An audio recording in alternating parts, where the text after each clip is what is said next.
Nos hemos acostumbrado a que cada septiembre desarrollamos eventos que lo único que hacen es fijar una versión oficial de los hechos de la independencia en la memoria de todas las personas y en especial del sistema educativo nacional.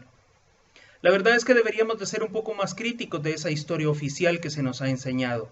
Es una historia grandilocuente, romántica, una historia donde lo que ocurre es que había una serie de personas que deseaban fundar una patria y sobre todo entregarle su corazón a la libertad.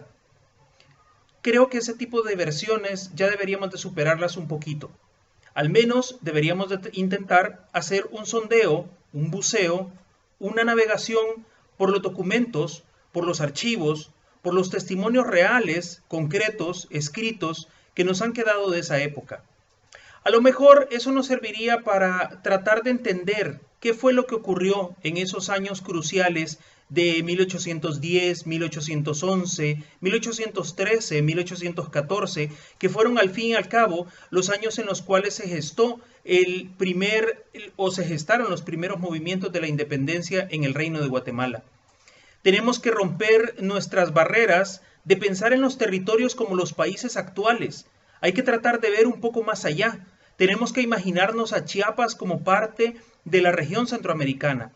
Tenemos que imaginarnos a una Centroamérica donde no existía Belice o una Centroamérica donde no existía Panamá. Esos territorios no tenían fronteras entre sí.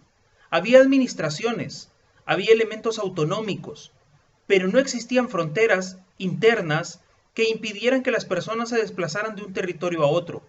Gracias a eso, grandes cantidades de ganado, de añil, de cochinilla, de nopales y de otros productos se movilizaban por el territorio centroamericano. Tenemos que imaginarnos una Centroamérica donde cada vez que llovía era imposible poder establecer comunicación con los demás territorios. No había puentes, había apenas barcazas para poderlos atravesar, había muchísimos caimanes, los territorios a pie eran sumamente peligrosos por las bandas de fascinerosos y asaltantes que había.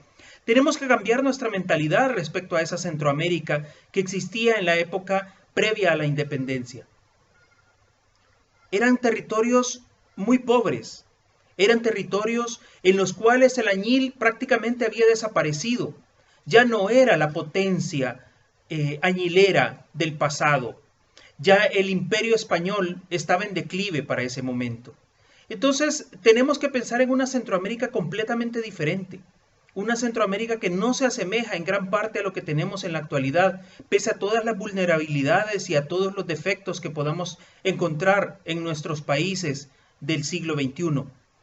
La Centroamérica de la independencia era un territorio en el cual la mayoría de las personas eran indígenas, donde no se sabía leer y escribir, donde las mujeres no tenían acceso ni siquiera a medicaciones, ni siquiera había médicos que las atendieran con propiedad. Las mujeres estaban recluidas al hogar, estaban internadas en los hospitales, ya fuera como enfermeras o como enfermas. Estaban destinadas al servicio doméstico, estaban prácticamente enclaustradas dentro de una sociedad patriarcal. Los indígenas no eran menos, eran personas bastante despreciadas dentro de aquella sociedad en la cual las fincas, las haciendas, los elementos de dominio estaban en manos de los descendientes de africanos, porque eran aquellos que sabían leer, porque sabían escribir y llevar cuentas, porque eran prácticamente destinados a capataces. Muchos de ellos cumplían funciones de dirección dentro de aquel sistema patriarcal, agrícola y sobre todo monoagroexportador que había en la región centroamericana. Esa es la Centroamérica que debemos de ver, de imaginar, de pensar cómo fue en algún momento. Creo que esa actitud nos da un posicionamiento mucho más concreto y mucho más real de por qué era necesario que en aquellos años los criollos y gran parte de la población se decidieran por apoyar los movimientos de independencia. Quizá para muchos de nosotros en la actualidad esos movimientos solo fueran motines o solo fueran revueltas insurreccionales. Quizá para nosotros los términos de subversión, insurrección y sobre todo infidelidad a la corona tengan otro sentido. En aquella época se trataba de gestar un movimiento diferente, social, político, cultural, económico. Ese sentimiento recorrió el reino de Guatemala en diferentes momentos.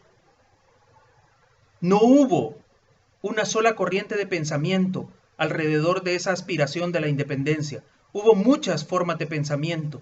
Hubo quienes pensaban que era mejor independizarse totalmente de España. Hubo quienes pensaban que era mejor solo independizarse de la ciudad de Guatemala.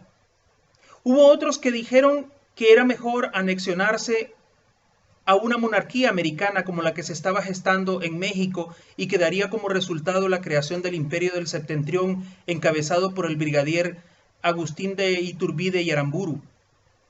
Hubo otros que pensaron que era mejor darle poder local a los alcaldes y a los consejos y que fueran ellos los que gobernaran los territorios, como una especie de pequeñas patrias o de patrias chicas, como las que ya se habían tenido administrativamente en algún momento del imperio. Pero hubo otros que pensaron que era mejor crear estados nacionales y a lo mejor una república federativa. En ese sentido, la independencia era una suma de corrientes de pensamiento.